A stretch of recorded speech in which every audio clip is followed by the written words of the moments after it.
Hello, everyone. Welcome to another edition of Blueprint. I am the host of Taboo Topic, Kendra, with my friend Ryan from Between the Liars. Hello, Ryan. How are you, sir? Good, although I feel underprepared here because my fancy name underneath doesn't say Between the Liars. That's my bad.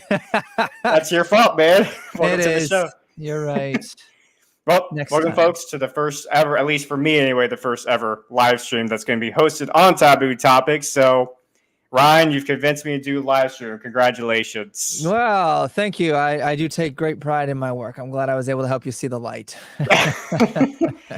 Anywho, how are you, sir? How was your day? How's been week? I'm doing good. I wound up just going to work, mowed my lawn. It was well overgrown, and made dinner. It was pretty relaxed day. Sounds like a full-grown dad day. Pretty much, yeah. I got my lawnmower to start on the first pull, and yeah, I just had to flex on anybody else who can't do that in the neighborhood. So I was very proud of myself for that. No issues with the lawn or anything like that either, or lawnmower, excuse me. No. It was good. It did not like the knee-high grass that it was trying to cut, but And whose fault is that? Well, I don't want to take out of pocket. Out of pocket there. A little bit. I'm just messing with you. Anyways, folks, welcome to the Blueprint Edition, where we talk about solutions, essentially giving the American people a visual what it means when conservatives, anyway, talk about smaller government. People like to use buzzwords, but obviously not many people, because our government is so big, people don't really understand what that means as far as, hey, we want smaller government. We like the idea of government leaving us alone. Well, and then people ask us, well, what does that look like? And we're just kind of looking like idiots and kind of like vegetables, essentially, as far as, well, I didn't think that far ahead. So this edition, that's what we're doing. That's what we're covering. The first 2 weeks we've been focusing on Congress, and quick announcement, actually, concerning Congress is like after this week, we got one more week to deal with Congress, and then we're finally moving on to the next branch. So be sure to stay tuned and listen to the next 2 episodes to finally get a full rundown as far as what Ryan and I believe needs to happen, to the changes that need to take place in order to have our government be held accountable. So we actually went on Instagram Live. If you weren't there already before, but we actually were on Instagram Live, and we were discussing some of the key aspects about this series that we've actually enjoyed so far, and things that have stuck out with us. And one of those things, Ryan, that stuck out to you and I was the fact, as far as how much the criticism of the anti-federalists have actually aged well versus the federalists. But we also put in perspective as far as in hindsight, the times that the Federalists were under, the time that America was under at the time, it made sense why they wanted to ratify the Constitution and just at least have like a baseline before we actually got the party started, essentially. Yes. So, anyways, so let's recap what happened last week. So, Ryan, last week we talked about the congressional pay and benefits, and if you wouldn't mind letting the audience know the things that you and I compromised on and what we came up with, that kind of give them a scoop, I would appreciate that. Yeah. Oh man, you put me on the spot and I'm going off the top of my head. I am pretty positive we agreed that they would be paid, but they would be paid no more than our service members. So we were looking about like between 30 and 40,000 a year. They were not going to be allowed to trade stocks. They nor their families. So anyone who's like within that 1 degree of freedom. So I think we even said second cousins and such should probably be restricted, but definitely no spouses, no moms, dads, brothers, sisters, etc. would be able to. Now they could put their money into a blind trust, but because we were trying to emphasize the service portion of all of this, we said that they weren't obviously. Well, we had no trouble agreeing on the fact that when you shape the legislation, that legislation affects the economy, and then you put in or pull out of the stock market based off of what you know is coming down the pipe, that's corrupt. Even if Nancy Pelosi says her husband does it and that her husband has never made any deals with prior knowledge. If it looks like BS and smells like BS, I'm calling it BS. So that's that's who that is. And then we also said that because originally I had said that we should look at like median salaries in their district, but I think we settled on just the flat blanket of 30K, and we also because we also said they should, at that point, they'd be having another job as well to make up for it. And yeah, I wanted them to be able to focus on their job in Congress, but at the same time, we're tired of the get rich. And so we were saying, if service members can survive off of it and a good chunk of the economy can survive off of 35, 40K, then, maybe they won't spend so much and put us in an inflationary spiral where their dollar doesn't go quite as far. We also said that they were not going to be allowed to raise their salaries because we were sick of that. And so I think we landed on the only way that it could be raised.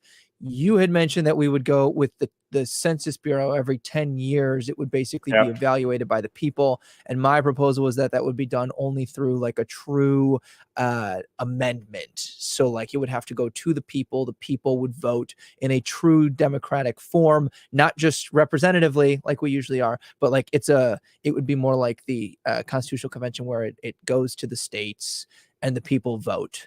So again, hopefully, or our hope at least, was that would serve as the check on them, focusing on other things, and instead focus on, are they meeting the needs of the people in their districts or in their state that they're supposed to be serving? Did I miss anything? I think those were kind of the two major things. We limited the salaries, we limited that they can't raise it, and we limited that they weren't allowed. We also came up with some other interesting uniques or nuances. Like, for example, when it came to the housing situation, while they're in Congress, we decided that the state would cover their housing costs while the federal government covered everything else. But they also lost their pension as well after they left Congress. Yep.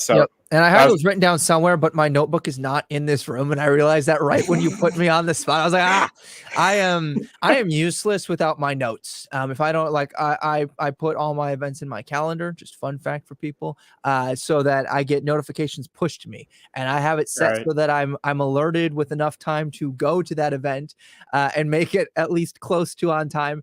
And then for all my notes, I've got that's why our show is so scheduled. As far as like the outlines, because I don't function without it. So and behind the scenes, like Ryan and I have conversations. I tell Ryan every single time, like, Ryan, you're my note guy at this point. You're the one who loves taking notes. And I took the notes too. That's the worst part. I left them on my notebook that's not in my office, which, as you can see, the floor right here behind me. It's kind of under construction still. So I did what I needed to get the sound, but yeah, for some reason my camera's picking up the bottom of my floor. That's kind of trashy. It had carpet glued on top of it less than 6 weeks ago. It'd be like that sometimes. Sometimes it do. Yep. So that was what happened last week. Do you have any points that you thought of, like since we last recorded, that you thought of that we missed? No, like I jokingly said the first time, I try to get it all in one swing. There's nothing that I could really think of. I feel like at least I walked away from the conversation feeling like we really checked all of those boxes. But what about you? Well, we still haven't really gone over the lobbyist situation, and you and I did say we would rain check that, and I'm still going to say we need to rain check that. I was going to say, did you want to do that today? Because I can do it on the fly, but I'm not confident enough yet to actually go over it. And it's one of those situations where if I talk about it, I actually want to feel confident in talking about it. Oh, and know what I'm talking about. Responsible as we should be, as opposed to some of these people who shoot from the hip uninformed. No, I agree. And again, just to remind people, one of the reasons we put a rain check on that was because lobbying is one of those things that's very tricky, because if you do too much legislation around it, you've infringed on the First Amendment. That's why lobbying is still allowed by and large, is because the Supreme Court said that, like, well, in effect, people are what make up companies, therefore companies can lobby. And it's the extenuation or the extension of the free speech there. So I'd really like to dive deeply into that before we try to do legislation, because I don't want to be struck down by the Supreme Court, Well, speaking of legislation, that is pretty much the topic of today, is talking about the legislative process, which many Americans, at a surface level, it seems very simple and not a lot of stuff happens. And which, to be fair, not a lot gets accomplished in Congress, obviously. But when they do get things accomplished, we hate them. I mean, you're not totally off. We do kind of hate them for it. It depends on which side of the aisle you're on. If you're on the Democrat side and the Republican-controlled Congress, you hate when they shove down bills that they disagree with, and vice versa. But one common aspect is like how they go about it. So the first thing I wanted to go over, actually, as far as the legislative process, is the difference between the call to vote versus the voice vote. Hmm. And this is something that Marjorie Taylor Greene, so if you want to go check out the Tim Pool podcast for Marjorie Taylor Greene's interview, I should say, this is where I got the information from. But basically, she was explaining that in Congress, anyway, first thing that she explained was the majority party, they're the ones who have all the control and the power. And so basically, they have this one committee where it composes of 10 people, and there's 5 people that are Democrats and 5 people that are Republicans. And the thing is that because the Democrats hold a majority, or whoever holds a majority, all they need to do is have a unanimous vote based on along party lines, and that bill would pass. And then you would think that these bills with these committees, this is like, there's already been debate among the rest of Congress. Like, I think it's like over 500 people in Congress, at least the House of Representatives especially. However, a lot of these bills get passed just with these 10 people. That's it. And it only takes a unanimous vote along party lines for it to get passed. And so that's what they call a voice vote. And in order to get everyone's name on record, you have someone in the room basically literally has to call out and say call to vote. And then everyone in the room gets called into the chamber and actually debate it and then vote on it. Now, you would think this is like common sense and this is normal, but this is not the norm. And this is what Marjorie Taylor Greene was saying and talking about, like how it's really strange that we're putting these people up there and our tax dollars are going there, but yet they're not doing their job. So, point number 1 as far as issues that we're concerned with.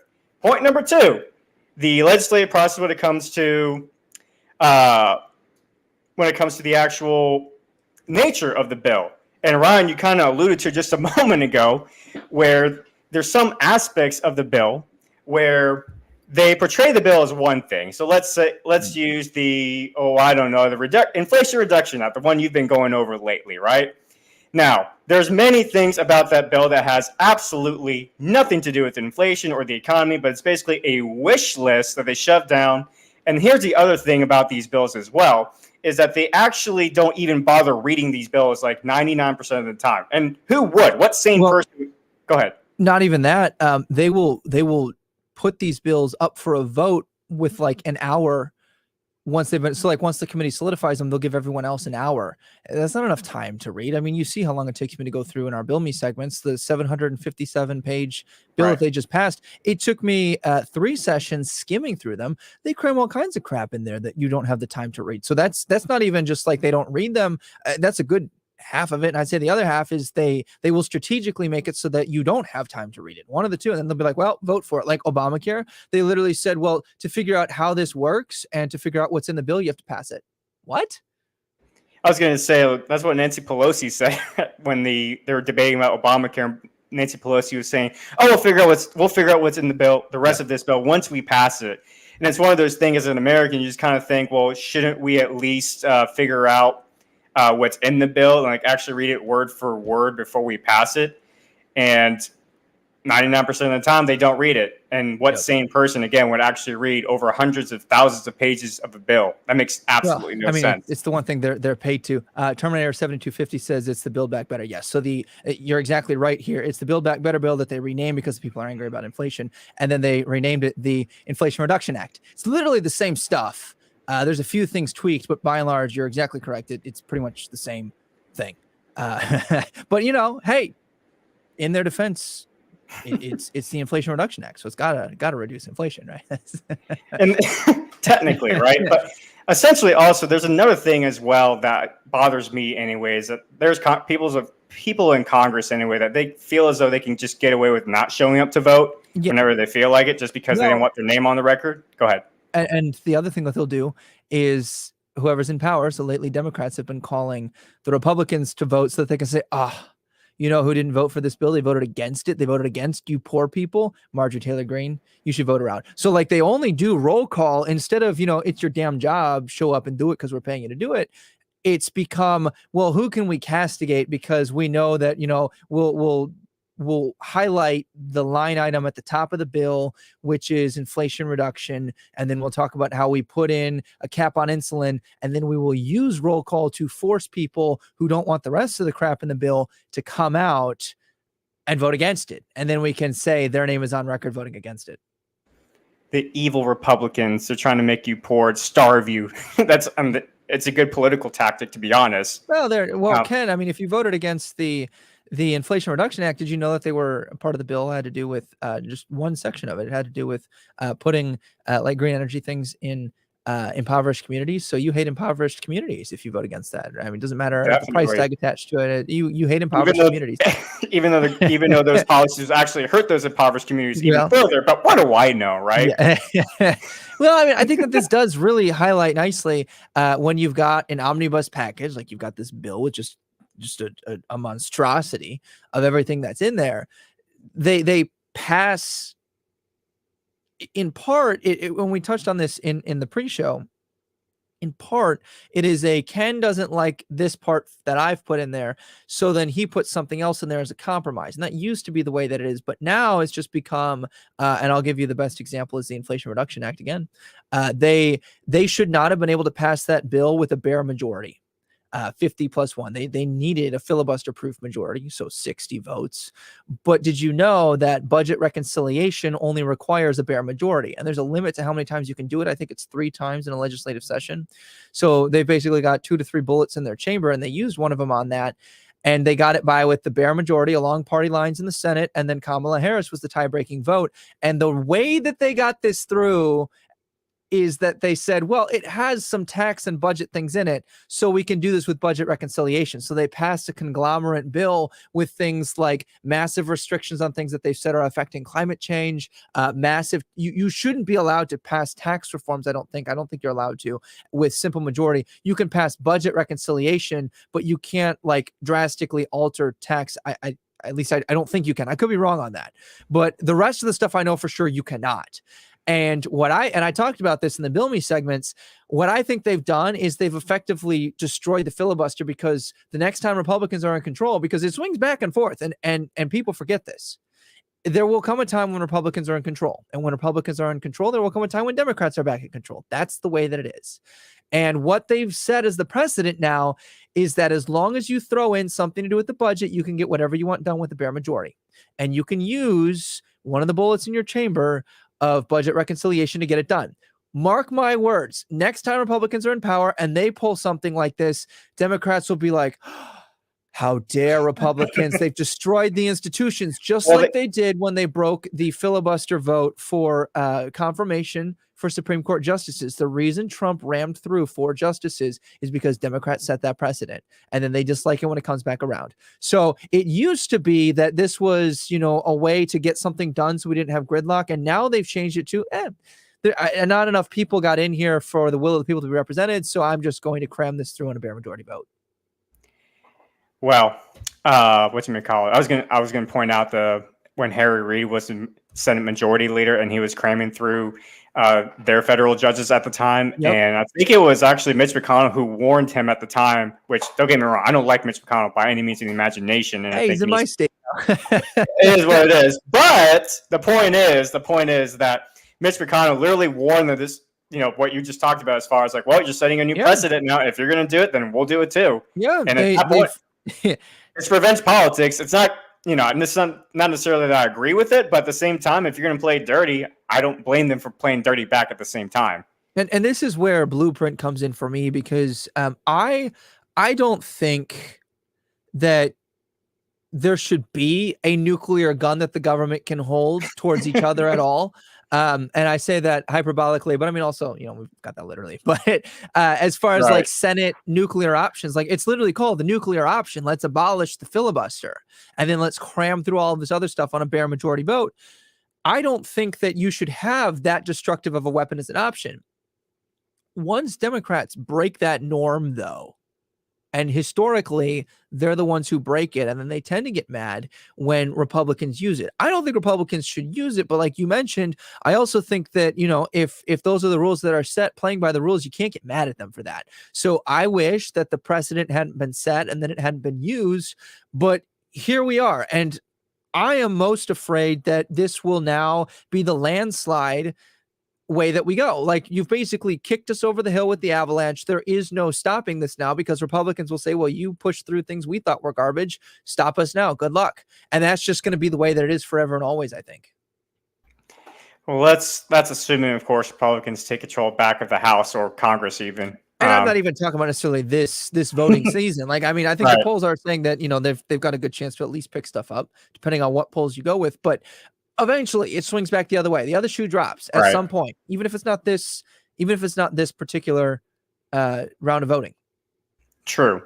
And so that kind of gets into proposals then, right? Like, we just bitched about the problems that we disagree with.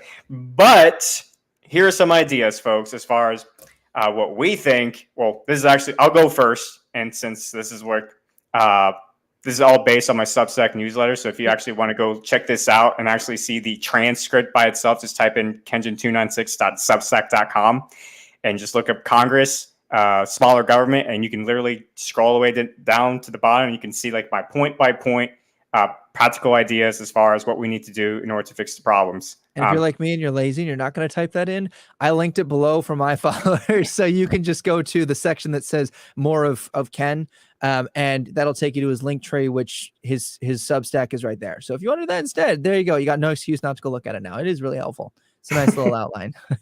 Yeah. So what we've been doing the last couple of weeks is like, I will lay out the proposals that I've written before in my Substack news article. And then I'll let Ryan take the floor, and I'll let Ryan go point by point. And then I'll let Ryan also come up with his own ideas and his own proposals as far as like, this is what I would want as far as how to fix these problems. So this is where the fun begins, folks. This is where the actual Constitutional Convention.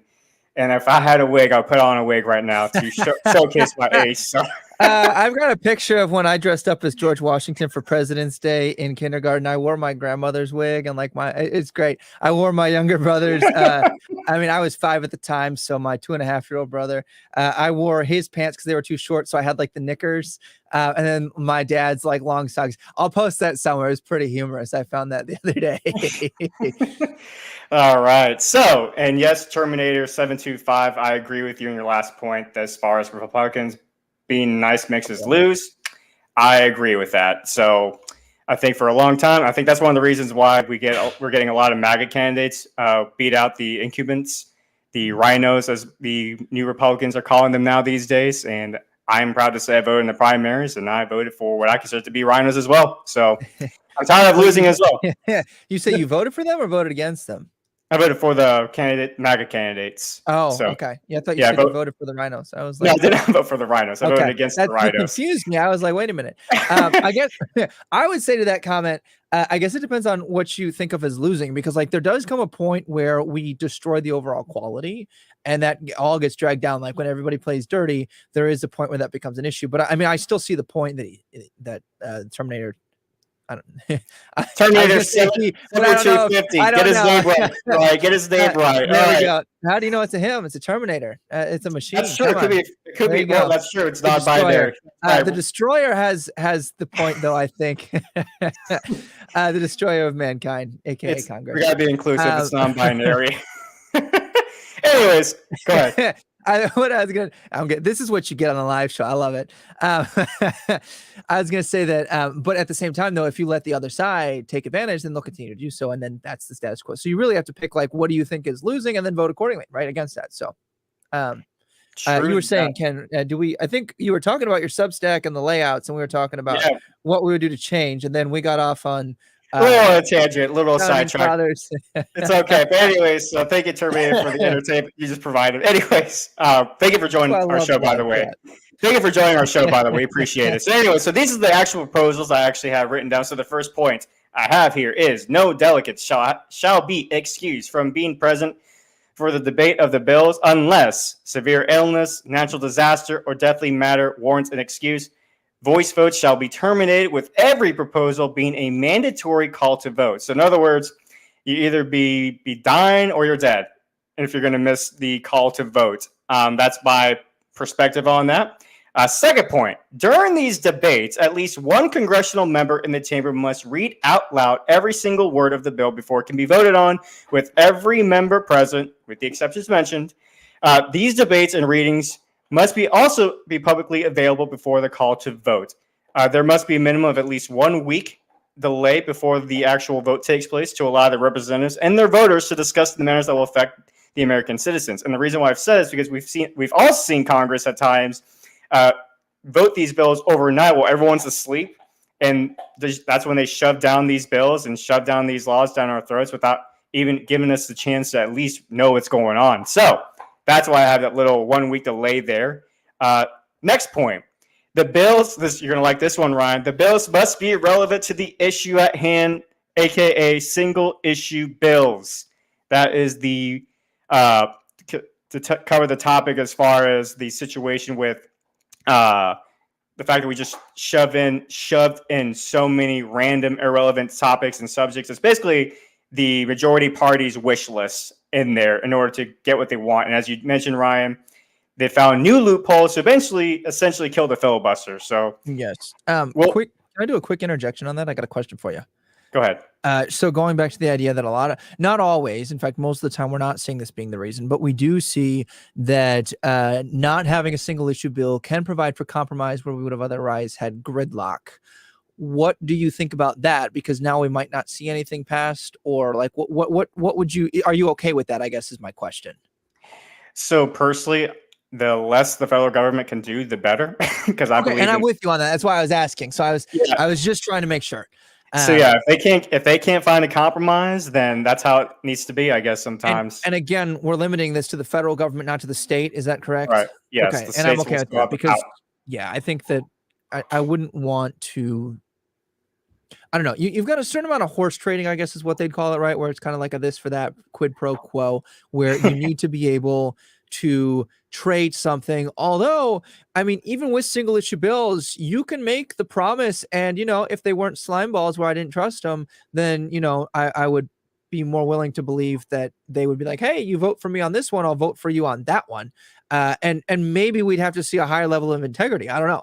But yeah, I think that's I'm with you on these. I just want to be sure that you were okay with that being a potential reality. I mean, let's go. I mean, immigration, like that's a single issue, but there's there's a lot of room for compromise in that as well. I mean, you've heard compromise as far as Republicans wanting at least border security, while the Democrats want at least some sort of like legalization of the illegal aliens who came here as kids, at least.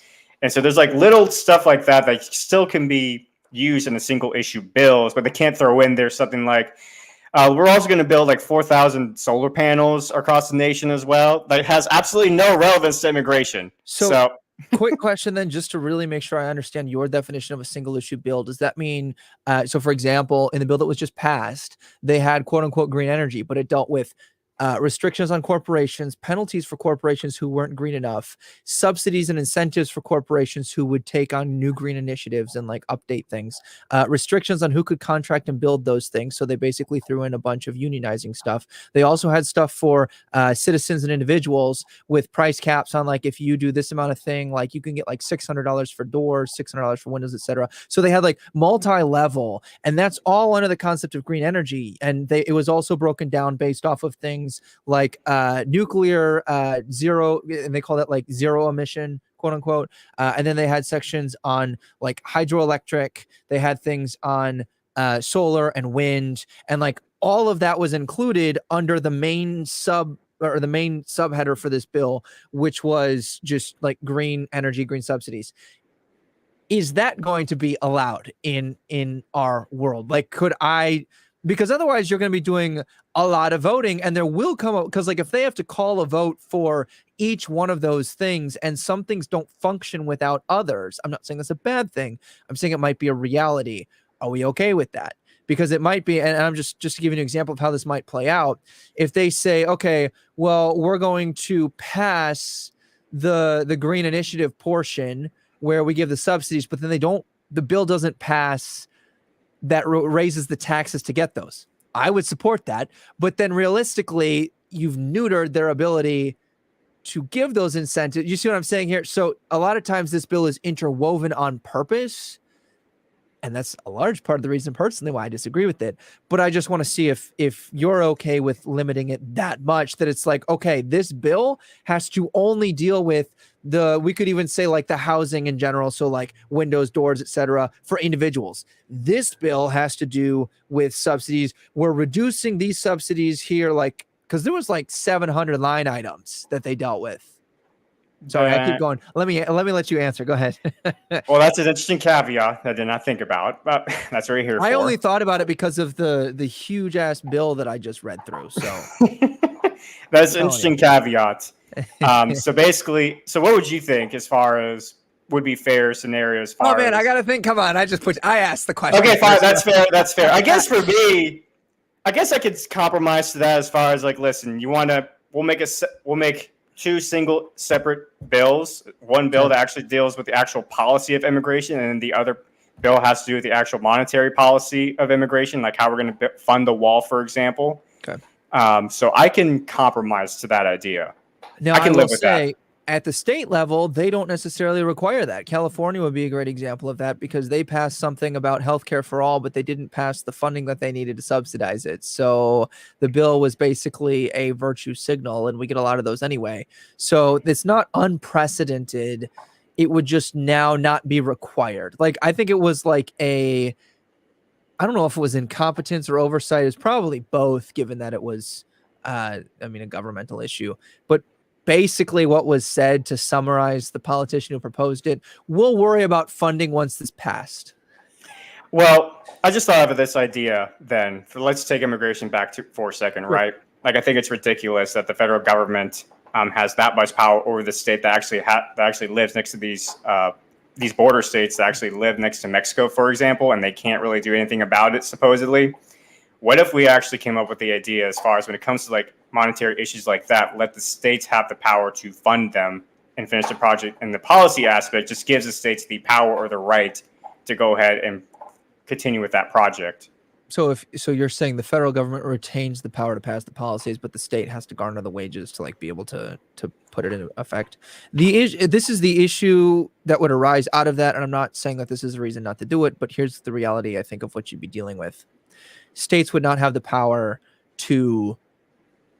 they still wouldn't have the power to secure their own borders in that instance. They would have to rely on the federal government to do so. And then the federal government might say that we want this specific thing, but the states really want this, right? So let's say that they're like, well, you can't build a wall, but you can, I don't know, you can build more cages. This is just a hyperbolic example of like a legislation that they might have where the states don't want that, right? Or they might say, well, you can, I'm trying to think. There's some ways where the federal government is kind of like a big FU to the people and to the states, but it's something along the lines of like, well, you can build more cages, but you cannot increase the number of people who staff those, right? You see what I'm saying? Like the federal government getting control of those things, I feel like would still completely neutralize the state's ability to do anything. What if we actually made it mandatory then, where they have to come up with we actually made it a constitutional amendment to where they make the policy debate and then pass the policy aspect, but they have to at least pass the monetary policy anyway within 6 months tops. That way it's not just a virtue signal scenario. My concern with that, I'm going to stop saying the issue because it's not necessarily there's anything wrong with it. It's just my personal concern. My concern with that is a lot of times these negotiation games are a game of chicken, right? And when you put a clock on it like that, my concern is that someone will try to pressure someone else. Like one party will try to pressure the other, or even people within the party will try to pressure it, or else we're going to run out your clock. Like, you don't even like within the party, right? So like you get like AOC saying, I need you to pass this other bill.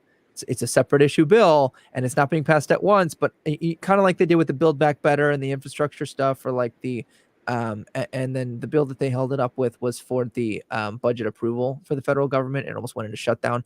I feel like we would see more of those, and the government would be in a perpetual threat of being shut down. And when the government gets shut down, service people don't get paid. Like there's a shit ton of people who do not get paid. And that would be my concern, is that you now have created a whole bunch of pawns. Well, I want to bring up this point that the Terminator just brought up. What if we actually made it to where for every policy that gets passed and they cannot come up with a monetary policy afterwards, the bill that was originally passed gets expired at that point? That could actually work. Again, I think you're still going to deal with the clock. I think that my biggest concern would be that someone would try to like get their other issues out, but because we're limiting this to single issue bills and because we're making it so that they have to read everything from the floor, I feel like that really cuts back on my concerns there. I'm almost wondering if we're not going about this the long way and instead could just say you've got to pass your funding and your policy at once and you can split them if you can't agree, but like in general they should be proposed and passed together to an extent. Yeah, I can see what you're saying. Because like I guess my question then would be like, why would we even, not that like they have to pass these at the same time, but I'm trying to think why they wouldn't, if I don't know. So I guess maybe then we would need to broaden our definition of single issue, means that it includes one issue and the funding specifics then. So like that might also include any tweaks for taxes, let's say. So like if they just could go back to the Inflation Reduction Act, I'm just going to start calling it the Inflation Act. To go back to the Inflation Act, thank you. You can pass the tax code changes on these corporations relevant to your bill. So like you can't just pass all of these tax code changes, but the ones that are like, we want to garner this money through fines for people who don't comply, you could include the way by which you are going to be raising and generating your money in that bill. What do you think of that? Yeah, I mean, when it comes to, I mean, that kind of goes what I was saying earlier as far as the more broader definition of single issue bills. As long as it actually is relevant to the issue itself, I think that I'm okay with that. I could live with that personally. What you call it? Yeah, I don't know.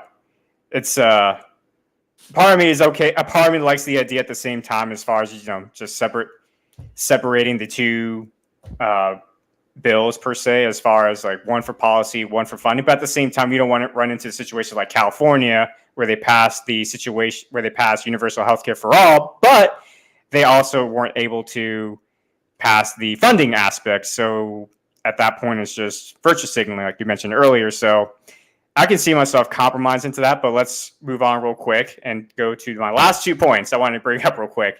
My last 2 proposals. These requirements shall be applied for both chambers of Congress. Failure to meet these expectations shall warrant the impeachment process. And anything not covered in this amendment shall be subject to Article 10 of the Constitution. So that is my proposals that you can find on Substack. Go ahead. When you say subject to Article 10, you just mean delegation back to the states, or delegation back to the states? Okay. Delegation back to the states. Yeah. Okay. So yeah, that is my proposals. Now, Ryan, take us point by point, what you liked, didn't like, and what would Ryan, if he were king of the castle right now, and he said, "This is the changes I'm proposing today," what would Ryan say? I agree with all of those for the most part. For me, it was really just nitpicking the specifics to make sure that we keep the government in check like we're intending to. It's not even the questions that I raised. It's not so much that I want to, push back on your ideas as much as make sure that they're bulletproof, waterproof, whatever you want to call them. What about in addition to that? I think the one thing that I would like to add is Congress has to submit a summary to the media in layman's terms of every item of the bill. So instead of just the convenient ones like, oh, we're trying to pass, the green energy portion, you have to include the funding for IRS agents. You have, all of that in a brief summary. I know it can be done because I do it on my Bill Me segments every single time. And I think that I don't care. You can have your aides or pages or whatever they're called. The people who are the runners for them, you can have them type it up if you want. I don't care. But the medias, all of them, like main legacy medias, and it just needs to be publicly available on their websites. But that needs to be out so that the people have access to that without having to go through.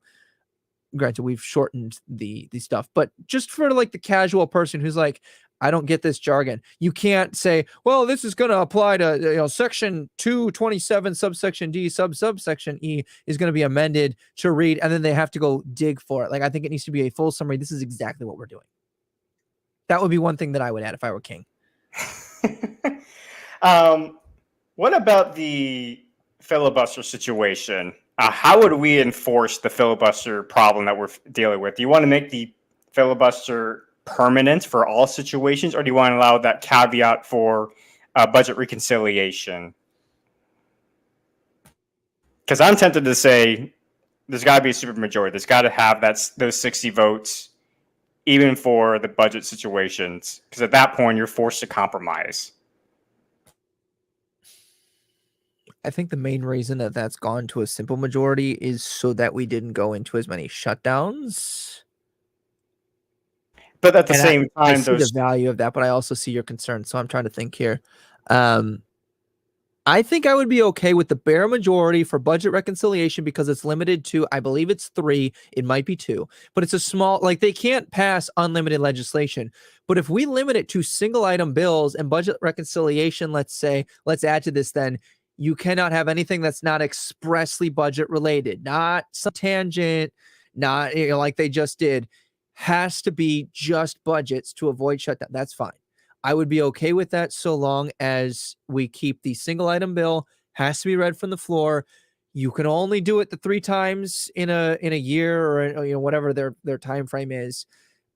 And you can't throw in all that bloat and try to cram through your pet projects. Now, personally, I think shutdowns are a little bit overblown by the media because essentially our government, our system is a free market capital system. And I think one point, so I made the argument that really the shutdown really affects the federal workers and the national parks and the U.S. military, which for the most part, they always fund the military at the very least and the VA. Sure. But so really, I mean, are we really missing out a whole lot? I mean, is it really that big of a deal if we have these shutdowns?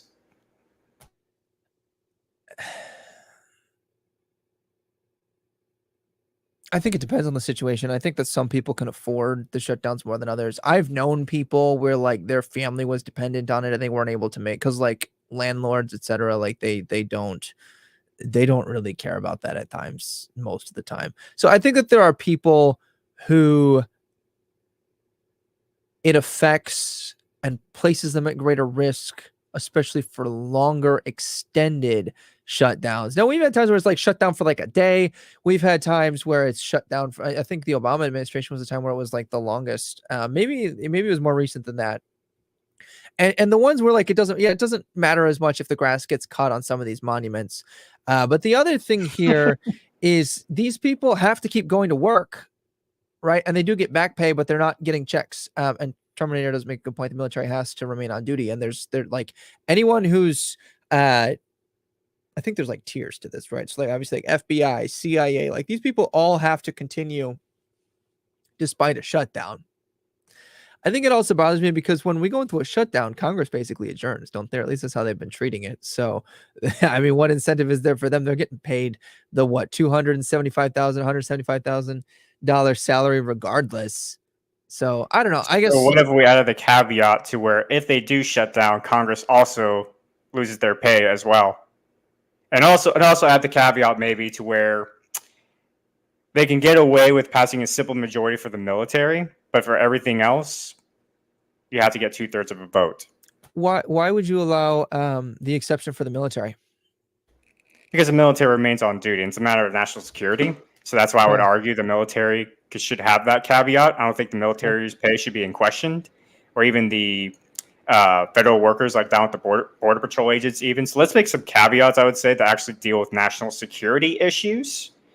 So allow that for simple majority, but for everything else, I mean, because everything else after national security, it's pretty much just more like a, I guess an inconvenience that the government is not funding those areas. So we can get away with just a matter of not paying for these other programs. But that's just me.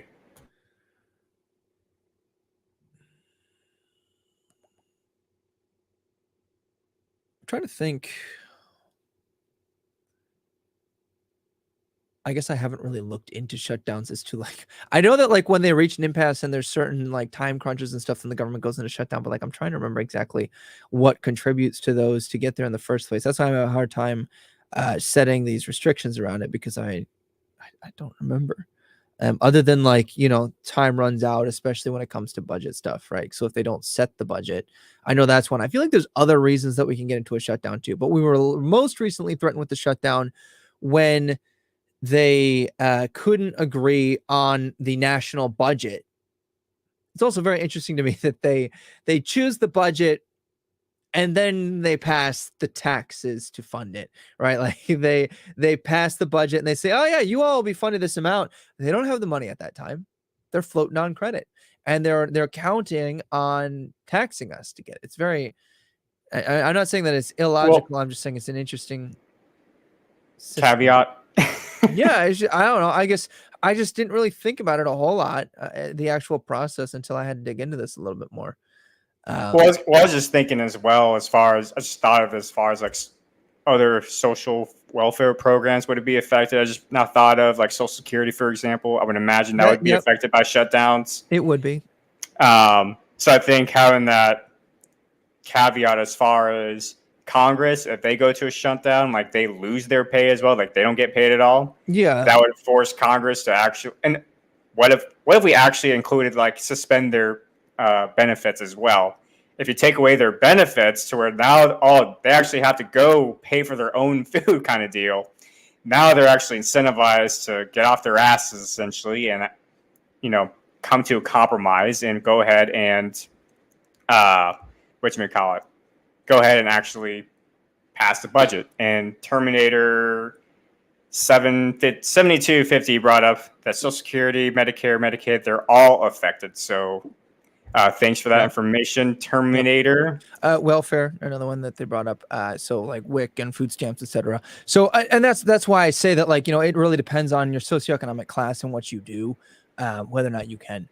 And that's also going to be on a person-to-person basis, right? Like the ideal is, we're told you're supposed to have 3 months of, reserve cash. Not everybody can. Not everybody does, right? Sometimes that's I don't make enough for me to be able to set aside that much. Sometimes it's I just blow my paycheck. So it really can vary person to person for a lot of reasons in a lot of ways. But I don't know. I think it's an interesting caveat to have to bring up.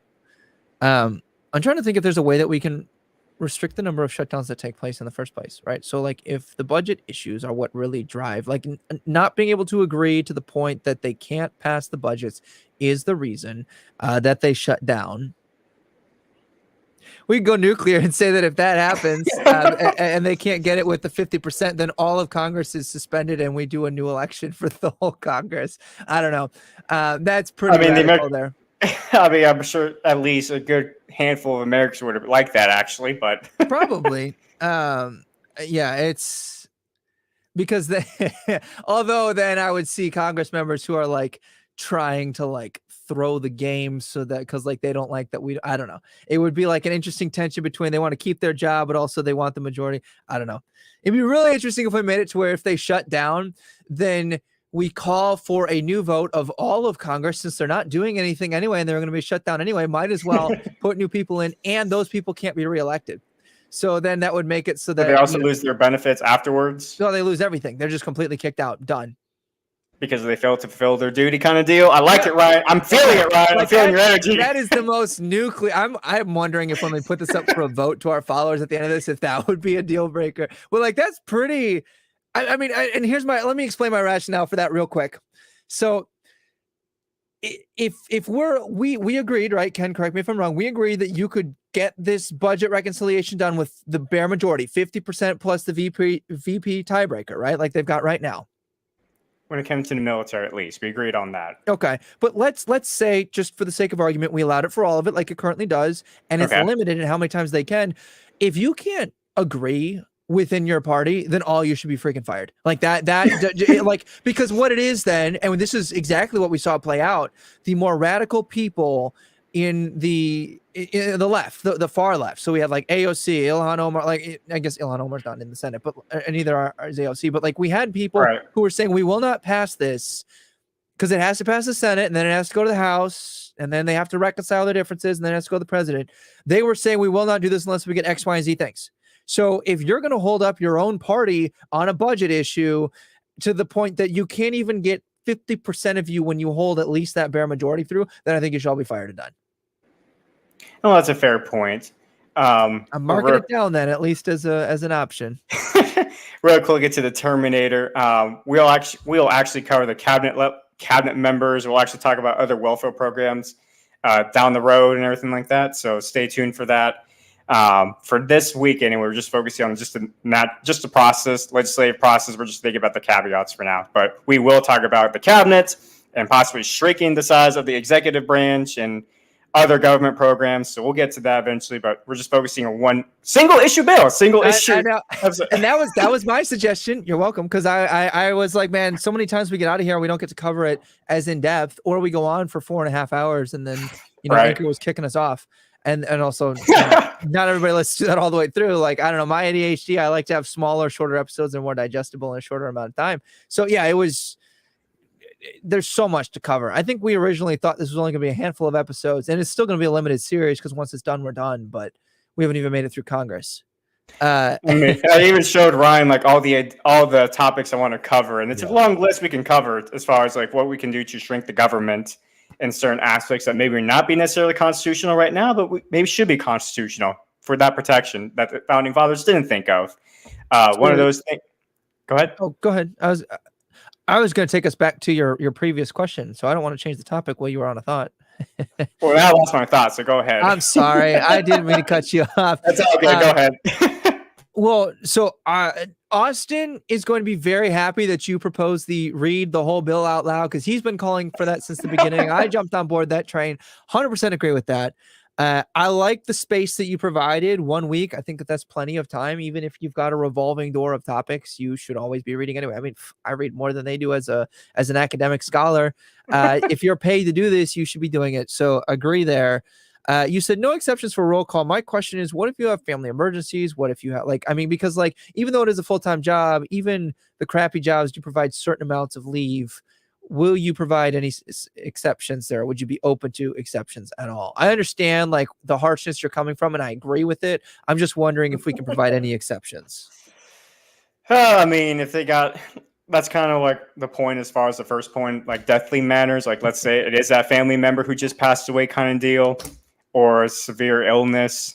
Could be So maybe I would add the caveat to severe illness matters. Would you when you say roll call, would you allow them? Because they did a lot of zooming in and stuff like that. Would you allow I would allow for Zoom calls since it's 21st century anyway. Cool. Okay. So as long as you're not you need to be in the Senate chambers to do this, then honestly, there's very few places you're going to go where you don't get enough Wi-Fi that you could at least vote from afar, That's what I was going to say is at this point in the 21st century, I mean, to an extent, there's really no excuse why you shouldn't be able to vote on an issue or have the roll to call the vote, excuse me. So, or at least even be present in the moment when the situation's happening. So yeah. We could even do it like I do for my classroom. You set a certain amount of excused absences, and then from there on out, you can't pass. So they get a certain number of excused absences, and then they're fired. And I'm just coming down harsh on them. So I don't know. You can miss two unexcused absences where you didn't vote, and then they're fired. I don't know, something like that. What do you think?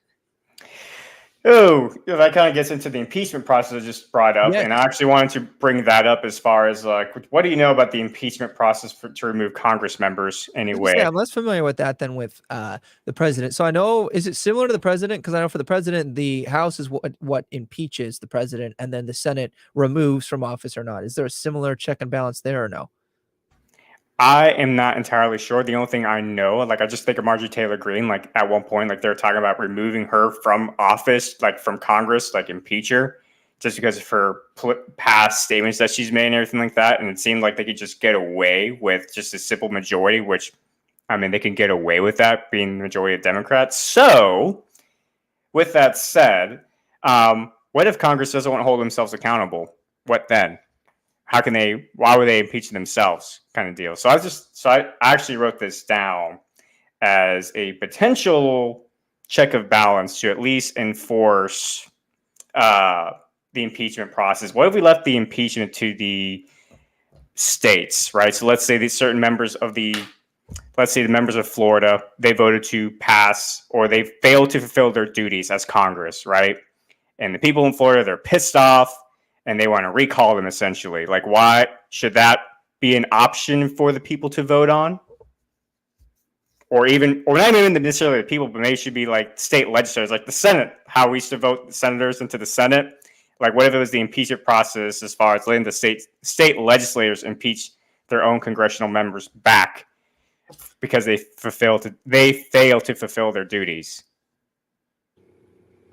I don't know. I'm trying to multitask here and figure out the exact system, see what there is and how we would change it. I don't know that I'm sold on the people being able to impeach, because I think that you get a lot of disgruntled people. And here's the deal. Like, we just saw the recall of Gavin Newsom, right? Like, you had enough signatures that he was actually recalled. I know you can recall governors, and I'm wondering if you can almost recall your senators in a similar fashion, at least like your state representatives. It might be that instead of an impeachment. But I feel like we want to be very careful as to what the standards are, because otherwise you'll get them spending more time running for that election so that they don't get recalled, right? Because if you get the recall, then it triggers a new election.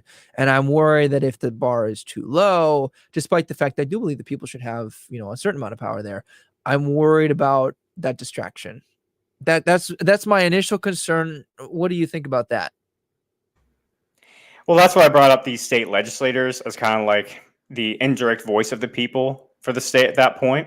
And so, what do you think about compromising something like letting the state legislators recall them? So, when you say state, you're talking then about like my state senators could recall the U.S. senator, and the state House of Representatives can recall their own members from D.C. back because they failed to fulfill their duties.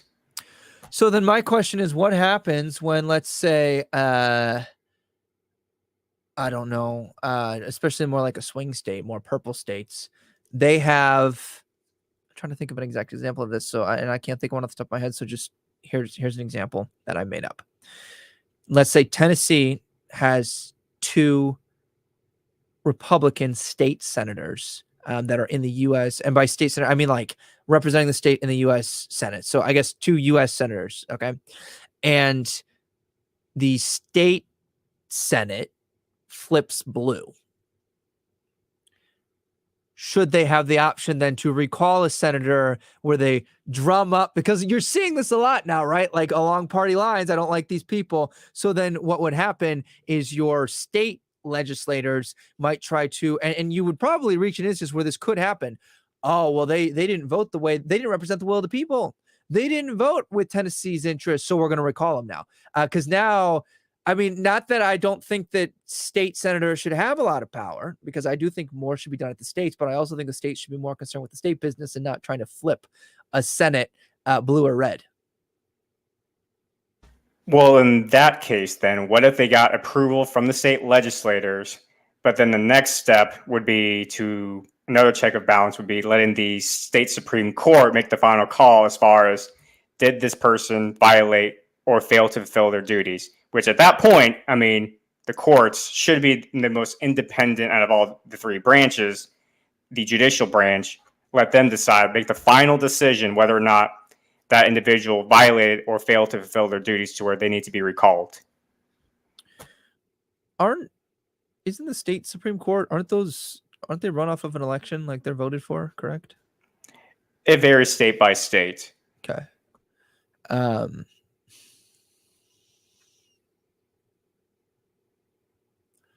I guess I'm just most worried about how this can be politically manipulated. And there's always going to be a way that it can be. I know we're just trying to minimize this. I'm trying to think if there's a way that we can impose limits without expanding any of these governmental powers. Because it does worry me a little bit trying to get this power to either your state like legislators or even your state Supreme Court. I know they're supposed to be more impartial, but that doesn't mean that they always are.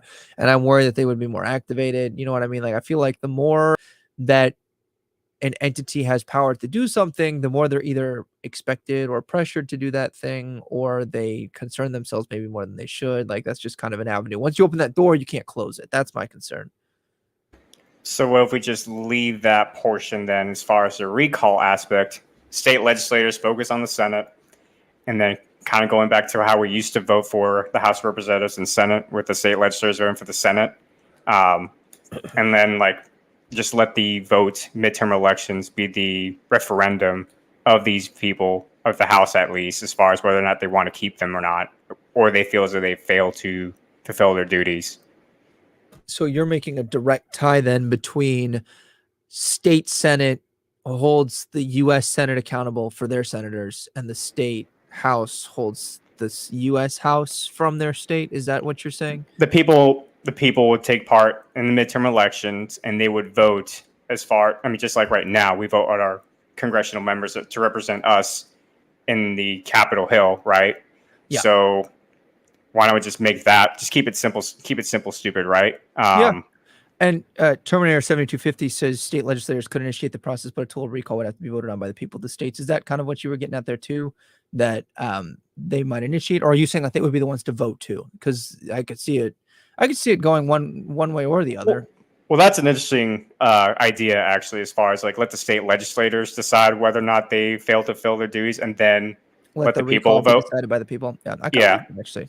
That's actually a good check and balance right there. Yeah, thank you. You're part of the Convention of States right now. Thank you. That. No, I actually do like that, because then you don't have, because again that puts out my biggest concern there, which was that you're going to have state people trying to activate and flip the U.S. Senate or the U.S. House, and then it would go to the people, and then we would then to just kind of summarize that, what we'd be doing is you would allow your state legislator, and we would tie it Senate, House. Yep. They determine whether or not, and they can vote. So they're almost bringing the articles of impeachment. So it would almost be like the Senate can impeach the Senate, the House can impeach the House, and then the people vote whether or not to remove them from the office by way of a total recall. So mirroring then the federal government impeaching the president. Except it's the states, the people in the states, we're giving that power back to them. I like that, because then you're truly giving it back to the people, and I do enjoy doing that. So, okay, let me just mark this down. You can carry on ahead. I'm going to mute myself so you don't hear my clickety-clack of a keyboard. All right, so we came to that compromise as far as how the impeachment process would work, and we came to... Did we come to an impasse with the filibuster, it seemed like? I forget. I don't think it was an impasse. I think it was... filibuster, you said for everything. So basically, we're restricting budget reconciliation. I was thinking that we should allow budget reconciliation to be 50+1 within certain parameters, and we could keep filibuster for everything else. Honestly, I would even be willing to say that we would reinstitute the filibuster for Supreme Court justices. It's not a bad idea. And we can kick that specific filibuster down the road to that branch when we cover that. But just a thought, like if we really, I feel like we should let budget reconciliation within the parameters that I tossed out before stay the same. But if it's really something you feel strongly about, I'm willing to talk about that as a compromise too. I'm open to either. Let me come back to that. I want to marinate on that thought for now. Here's one other caveat, or not caveat, but just something to kind of go back to the single issue bills and everything like that, the nature of the bills. I want to be sure that Congress cannot take away or suspend the rights of the people or expand their own powers. How do you feel about adding that limitation? In general, it sounds good. Can you just be a little more specific on like things that you're disgruntled with right now, just to paint me a way? I mean, let's go to the Second Amendment, for example, right? Like, if we added like the limitation, I mean, at that point, they could not pass something, at least in good conscience anyway. I'm sure they could try, but with the compromise just came up with as far as the impeachment process, they would have that balance of check, but they couldn't pass or try to, or they would at least be incentivized not to do something stupid like that, like pass a pretty much broad gun restriction, more or less, pretty much an almost ban of guns, it seemed like. And if we added that limitation, or at least we made it explicit. Like, basically, do not touch the Bill of Rights is what I'm getting at. Yeah. The federal government should not touch the Bill of Rights whatsoever. So if the federal government touches the Bill of Rights, you're saying that that should be an impeachable offense? Yes. Through the process we just set up. Okay. Yep. So I think I'm on board. I would say in general, they're not supposed to be able to legislate those things so long as you have a good judicial branch at the federal level, i.e. the Supreme Court, that's going to be that check. And I think that we've seen that at least on the Second Amendment cases that have been coming up, right? Like they were like, nope, you can't. These state things are an infringement. So that's already there that they're not supposed to be able to. You're basically just, if I'm understanding you correctly, you're imposing a penalty. Like that is automatic grounds for the state legislator to be able to impeach the senator who voted for that bill. Okay. I'm on board with that. And I think that I'm almost wondering if we should bypass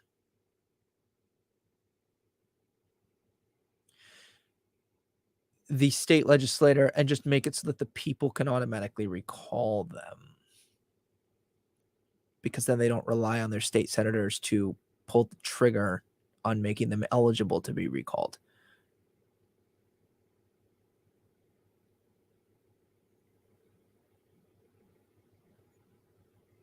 You're muted, Ken. Sorry.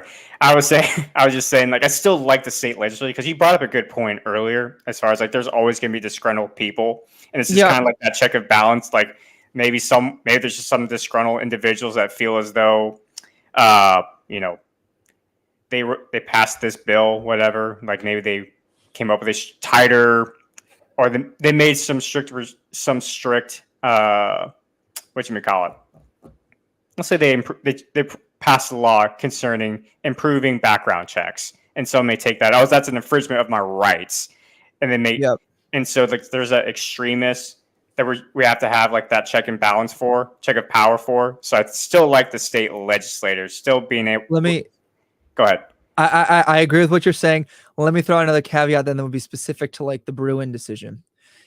If your state legislator gets hauled before the U.S. Supreme Court, they automatically go to a recall. So like the New York state legislators would automatically be up for recall who voted for the Bruin decision, right? That like triggered that because it went to the Supreme Court and was deemed an infringement. Now it doesn't matter whether or not the New York state legislators want to call them. The people in New York now have the opportunity to impeach them if they want, like to like remove them from office.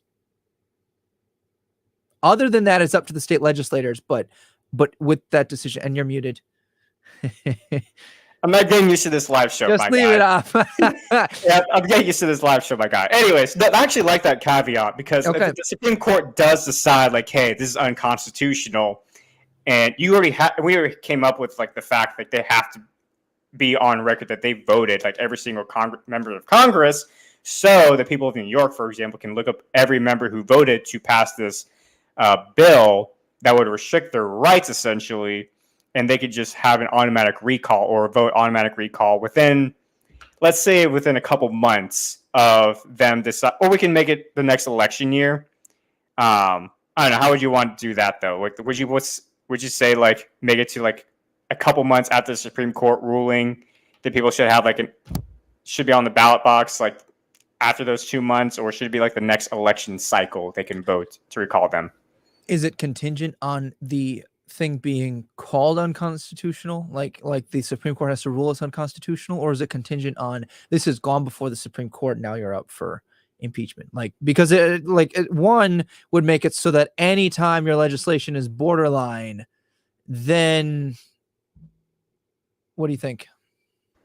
I was thinking more after the Supreme Court ruling, like once the Supreme Court ruling decides that it's well, no, because what if the Supreme Court rules is something that the people don't disagree with?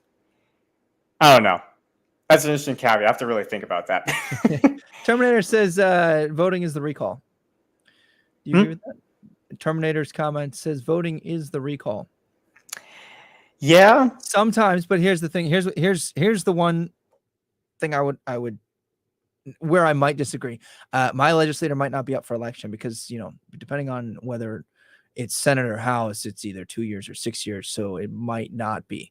Your state legislator or my state legislator might not be up for an election this fall, which means I can't voice my thing, my displeasure or my pleasure, depending on whether I want to reelect them.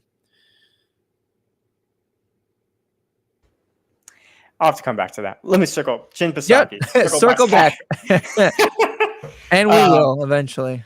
I mean, that's a good point, though. I mean, maybe we should keep it simple, right? As far as the law is not simple.